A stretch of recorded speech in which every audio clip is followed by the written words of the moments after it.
Sabrina, and today I'm showing you how to grow wheatgrass at home. As you see, that's my home growing wheatgrass here in the back and up front, and I try to explain you now how I'm doing that. So first of all, you need a wheat tray, just a normal seedlings tray. It has hole, let me see, it has hole in the bottom, and I lay non-toxic, non-colored paper on top so that I'm not losing too much water and too much soil.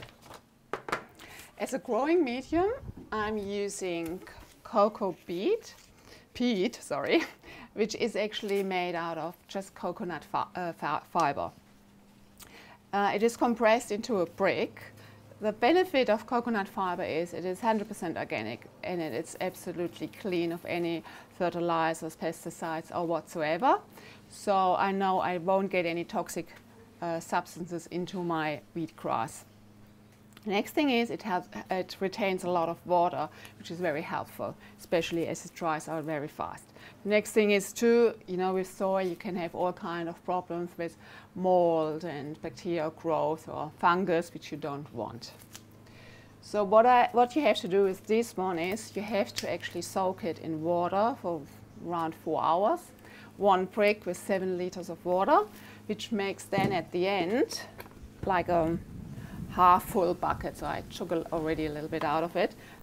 The first thing I do, I cover my tray with my peat. Try to just cover it evenly. Don't press too much, as little roots they like to have very loose soil. It's just easier to grow for them. So normally with one of these bricks I can fill up 3 trays. So most of the time I do 2 at the same time, and then I keep that standing here for another 2 or 3 days until I do the next one, and that's totally fine. Okay, that looks good. Evenly spread it, and now comes the wheat. I get my wheat out from a normal natural organic food store. It's organic wheat.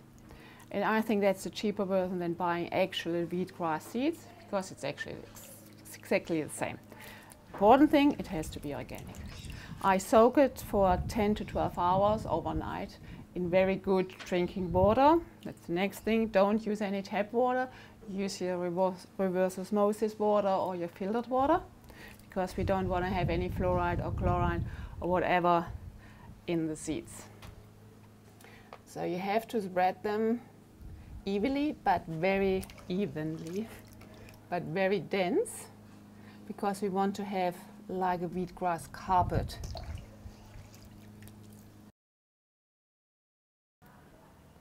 Okay, so now comes the labor of love, because you have to put on a really thin layer of our peat, which is not as easy as it's quite clumpy. What I just do, I put a few spots on it and then I just spread it with my fingers very carefully. The problem is I tried it out without covering, and just covered up another tray on top of it, because the seeds normally only sprout when it's dark. But the problem is that they actually dry out too fast.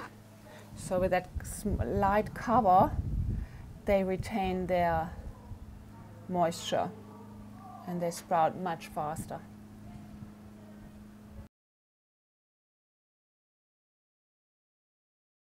The thing is that the cocoa peat has no nutrition. So what I have to do, I have to water it with seaweed. I'm using an organic wheatgrass and vegetables liquid seaweed. It comes just from what it says, brown Australian bull kelp. And to add all the nutritions the wheatgrass needs to grow. I mix it already here in very good drinking water, and I just water it. Okay, that's just perfect. That's all it is. So in probably 2 days you see already little sprouts coming out. In 3-4 days you probably see already the first few, and then it grows in a week. You get the perfect height for actually cutting.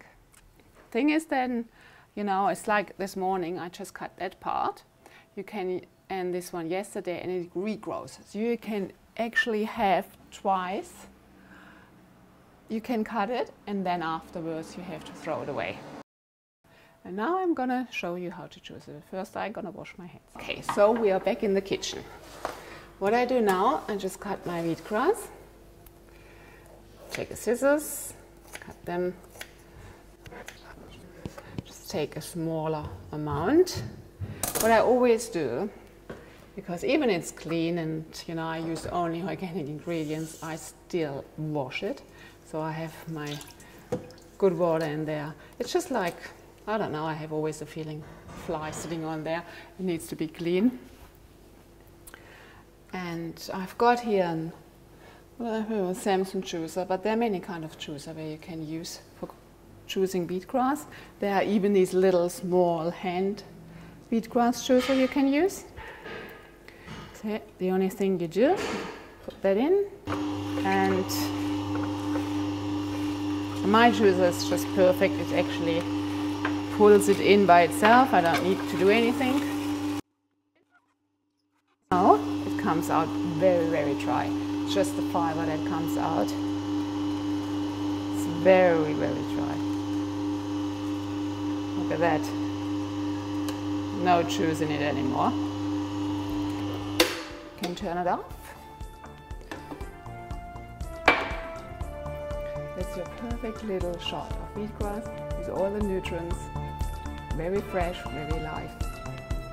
And you just say, enjoy.